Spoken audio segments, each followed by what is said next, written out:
Hello दोस्तों, मैं दिव्या पोरवाल। आज के इस वीडियो में हम बात करेंगे भारत के लूनर मिशन चंद्रयान-3 के बारे में।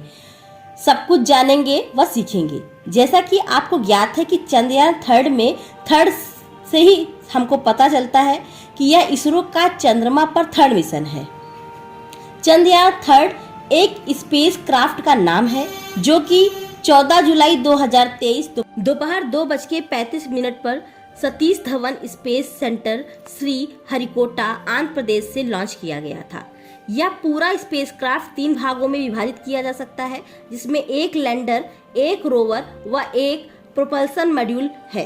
यह पूरा स्पेसक्राफ्ट एक लॉन्चर व्हीकल पर लोड होगा।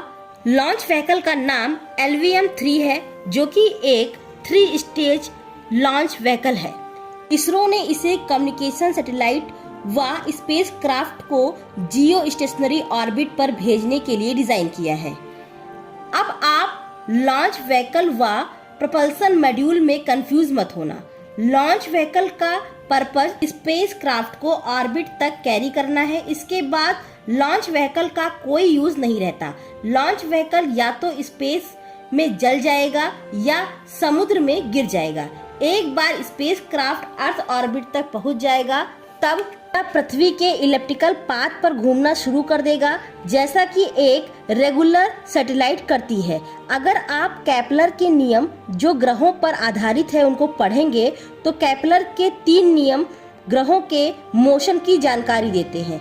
जैसा कि आप जानते हैं, चंद्रमा पृथ्वी के चक्कर लगाता है। अगर आप इसके इलिप्टिकल ऑर्बिट को देखेंगे तो आपको ज्ञात होगा कि कुछ समय में चंद्र पृथ्वी के बहुत करीब व कभी बहुत दूर होता है। जब मून की ऑर्बिट अर्थ के क्लोज होती है इसे पेरिजी कहते हैं, व जब मून बहुत दूर होता है तो इसे अपोजी कहते हैं। इसलिए जब लॉन्च व्हीकल को स्पेस क्राफ्ट से अर्थ ऑर्बिट पर भेजेंगे तो यह रेगुलर सैटेलाइट की तरह मोशन करेगा। अब जब स्पेस क्राफ्ट को फारदेस्ट पॉइंट अर्थात अपोजी तक पहुंचेगा, तब साइंटिस्ट एंड इंजीनियर जो स्पेस सेंटर पर बैठे हैं वो प्रोपल्सन मॉड्यूल को स्टार्ट कर देंगे, जो कि स्पेस क्राफ्ट को साइड वेज की तरह पुश करेगा और स्पेस क्राफ्ट को सेकेंड ऑर्बिट रिंग पर लॉन्च कर दिया जाएगा। अपोजी पॉइंट पर प्रोपल्सन मॉड्यूल को स्टार्ट करने का तर्क ये है कि किसी भी सैटेलाइट स्पेस क्राफ्ट की वेलोसिटी अर्थ के सबसे दूर पॉइंट पर कम होती है और इसी तरह 5 लूप को क्रॉस करके स्पेस क्राफ्ट मून के ऑर्बिट की ओर मूव करेगा। आसान शब्दों में स्पेस क्राफ्ट अर्थ की ग्रेविटेशन फील्ड से बाहर हो जाएगा और यह पॉइंट लैग्रांज पॉइंट कहलाता है।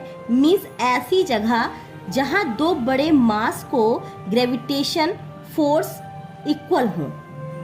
जब स्पेसक्राफ्ट मून ऑर्बिट में एंटर करेगा और जब स्पेसक्राफ्ट लगभग 1000 किलोमीटर मून से दूर होगा तो प्रोपल्सन मॉड्यूल से अलग होकर लैंडर विक्रम और चंद्रमा की सरफेस की ओर बढ़ेगा और सॉफ्ट लैंडिंग करेगा।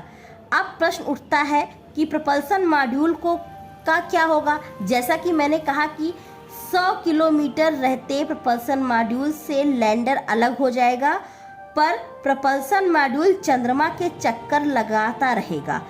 इसमें कम्युनिकेशन सिस्टम होता है जो लैंडर, रोवर एंड अर्थ के बीच में सिग्नल भेजता है।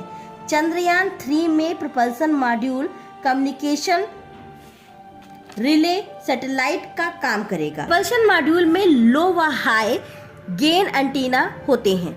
हाई गेन एंटीना से अर्थ से कम्युनिकेशन होता रहता है। लो गेन एंटीना से लैंडर व रोवर में कम्युनिकेशन करेंगे।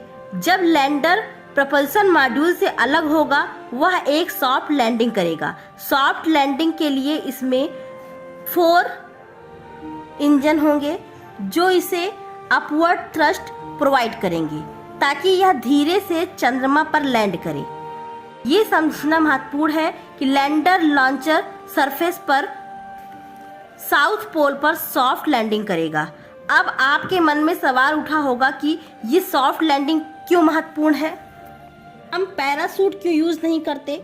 हमने यूएसए को ऐसा करते देखा है और पैरासूट यूज़ करना सिंपल व चीपर भी होगा। परंतु आपको बता दें कि मार्स पर लैंड करने के लिए पैरासूट सही है, बट चंद्रमा में वायु न होने के कारण पैरासूट का प्रयोग सॉफ्ट लैंडिंग में नहीं किया जा सकता। पैरासूट से स्लोली लैंड करने के लिए एटमॉस्फेयर का होना महत्वपूर्ण है, जो कि चांद की वीक ग्रेविटेशनल फोर्स की वजह से नहीं है। अब जब सॉफ्ट लैंडिंग हो जाएगी तब लैंडर के दरवाजे खुलेंगे और रेल ट्रैक नीचे आएगी। फिर रोवर प्रज्ञान रेल ट्रैक पर स्लाइड करेगा। रोवर के पास पहिए होंगे जिससे वह चंद्रमा की सरफेस पर मूव करेगा। रोवर और लैंडर अपना काम स्टार्ट करेंगे। वे वहां की मिट्टी लेंगे तथा एक्सपेरिमेंट करेंगे। थर्मल कंडक्टिविटी मेजर करने के लिए ड्रिल भी करेंगे।